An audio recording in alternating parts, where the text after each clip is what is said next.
again. Just write it. Oh, this one. Okay. I'm Mark Rial. I'm Aaron Alfred. Today's day number 3 at the YMC, and the discussion for today is design. What is design? I believe design is communication, removing the blocks between the person and the product service that they're trying to achieve, and bringing them together, using as little processes, materials as possible. So.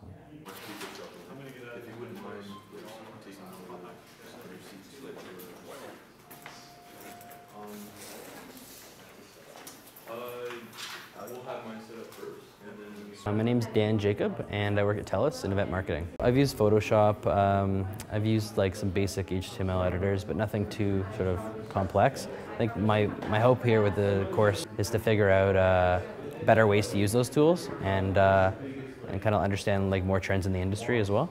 Welcome to day number 3, season 4 at the YMC. Today is the first day where we're really going to be getting hands-on with some particular programs. In particular, we'll be looking at Photoshop, and time permitting, we'll be taking a peek over at Illustrator. Everything that goes into developing those initial things on our development machine, we're going to start taking a peek at those areas. And I'm happy to be joined by the man over here, Aaron Alfred. Some people have had a chance to use Photoshop before. It's kind of like the go-to tool for a lot of just general image manipulation.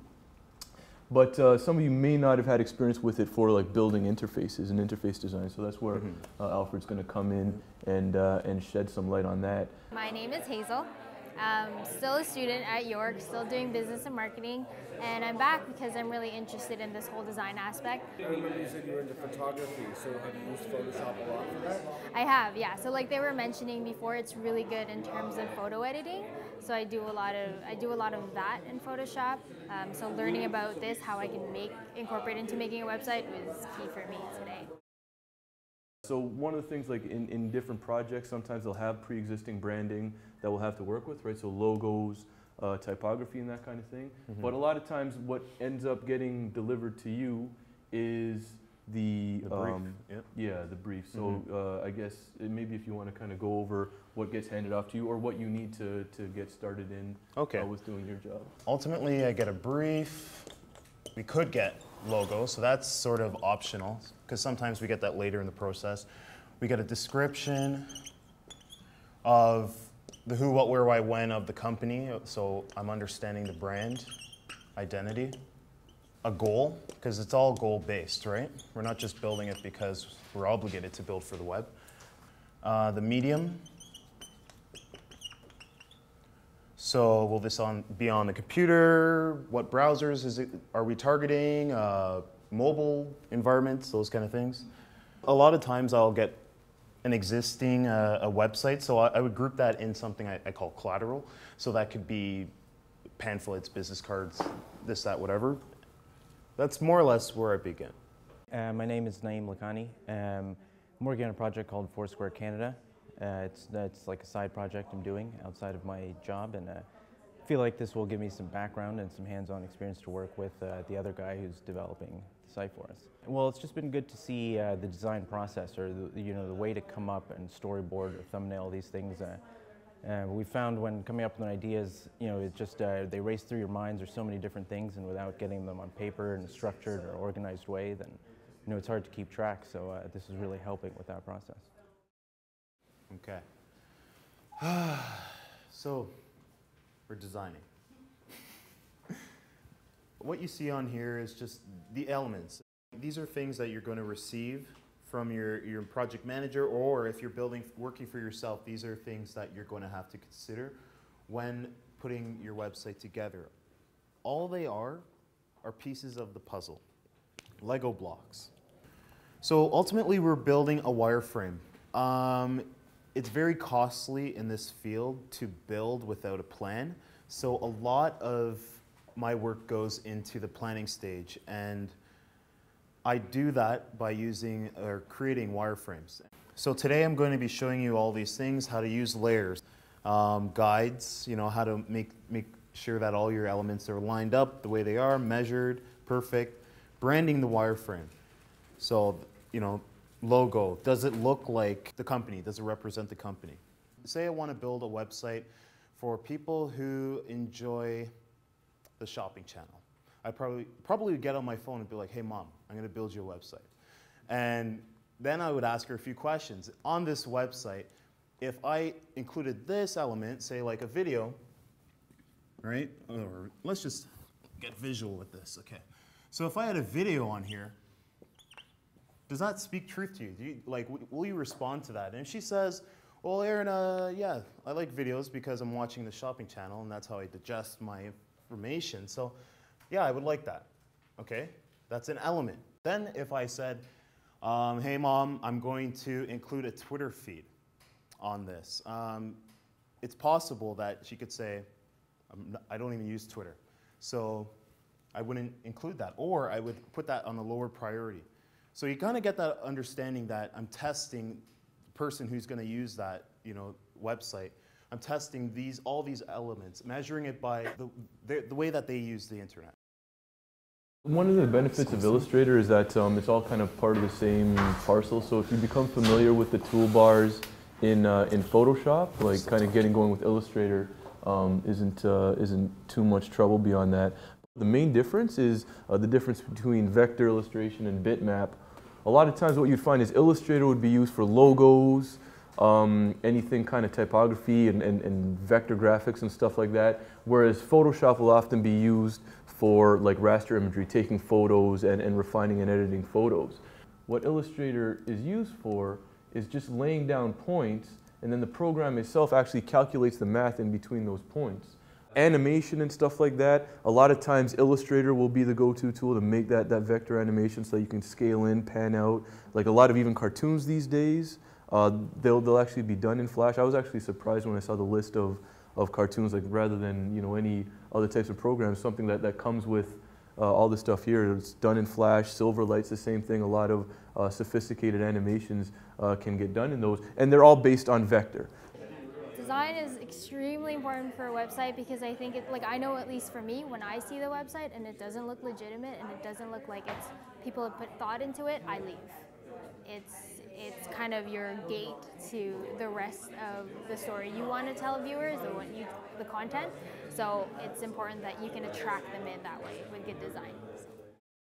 So please welcome Puleen Patel. Thank you for coming to Thank you. the YMC. Thank you. Thank you. Keynote today was Puleen Patel coming in to talk about security. It was really an incredible conversation because that's one thing I don't know too much about myself, and just another example of why it's so great to be able to have guest speakers come in and do their thing. So everybody probably knows a lot about security. Security is always prevalent in our life, whether it's personal security, security of our content, security of our phone, security of our wallet, security of our money, everything, right? So when we look at the map of the web, and the way I've aligned this with security is, as we go into this mobile space, as we start having conversations over the internet, as we start having conversations using things like Facebook, using things like Twitter, using things like email, instant messaging, web technologies, all kinds of stuff, we have a lot of infrastructure that actually makes all of these things happen. Security is always done in layers. You have physical security, you'll have the software and application security, and then you'll have the channel security. When you build an application in the web world, a lot of these applications need to have infrastructure, servers.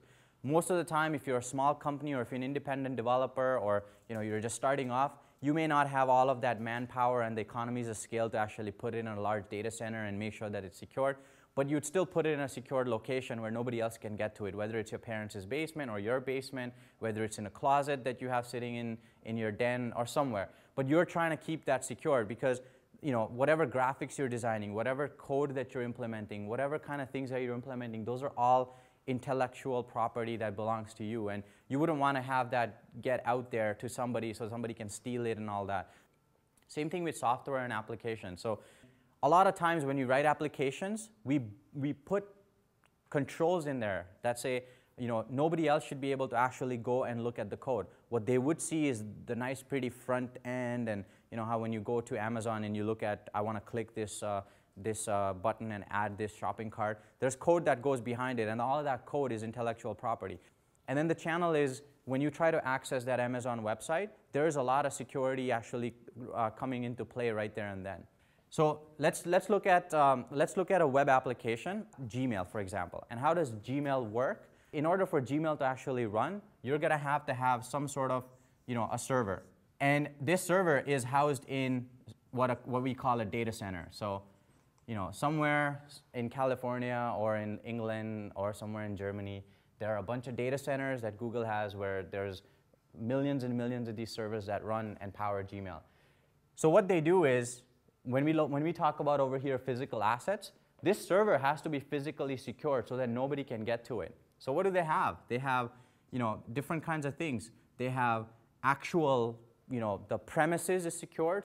Then they have other things that do actually monitoring. So they actually monitor the actual servers. So if this server actually was pulled out and somebody actually unplugged it and tried to walk away with it, there's probably some trigger or some alert that goes to someone that says, hey, there's a breach of security because this server isn't supposed to be online. Once you have the data center and once you have the server, you then have the firewall. What it really means is they have a bunch of servers just like this that are doing one thing and one thing alone. They are monitoring this connection that's coming in. They're analyzing that connection and saying, hey, are you trying to do something bad, or are you actually trying to do something good? If you're going to try doing something bad, I'm going to kick you out. So you better tell me whether you're doing something bad or good.